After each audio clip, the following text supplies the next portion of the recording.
Now it's time to attach picot elastic at the top of the bralette and the bottom of the bralette. If you've never sewn picot elastic, I'm going to give you a few basics. So picot elastic has a picot edge on the top, and on the finished bra, it should be peeking out. So let me bring this up to you. See how that's peeking out at the top edge? It's a decorative edge.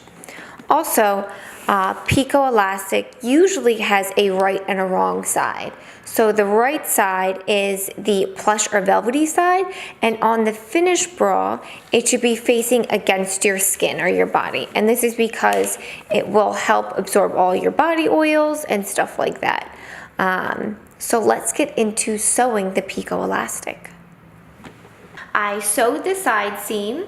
I finished the side seam with a serge, and I also went ahead and sewed the bottom ruffle at the center back using a 1/4 inch seam allowance straight stitch. I am going to clip that bottom portion at an angle so that it doesn't peek out when it's folded to one side.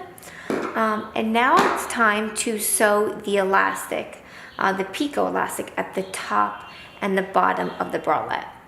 Now, on the Raquel, the top and the bottom have gathers. It's also called shearing. So you can see here it's sheared at the top, sheared at the bottom, or gathered at the top, gathered at the bottom. The shearing ratio is 1 1/4 to 1. So you are going to cut your elastic shorter than the top and the bottom, or the length of the top and the bottom, and stretch it while sewing. How do you determine that? How do you determine how much less to cut your elastic? Well, you are going to measure the top edge,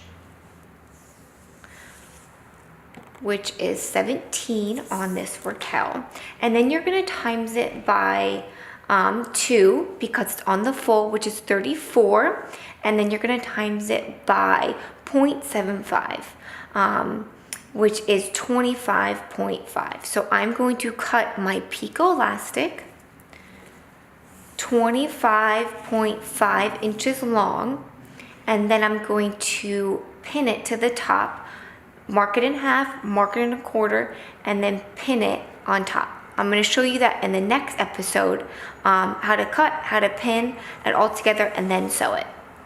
So I pinned my elastic to the top and bottom edges of the bralette, and now I'm going to use a zigzag stitch to sew the two together.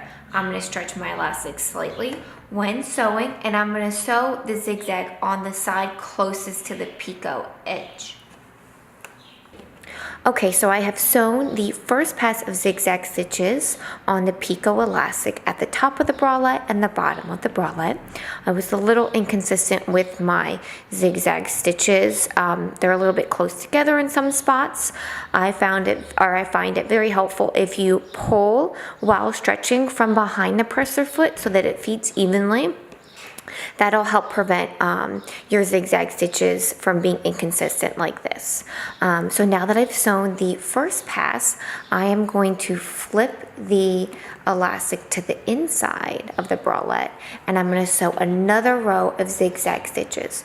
So when we sewed the first pass, it was on the picot side, and now we're going to sew a second pass of zigzag stitches on the flat edge. You will also want to stretch your elastic when sewing so that it's flat, and also during this step, this is where the duck-billed applique scissors come in very handy.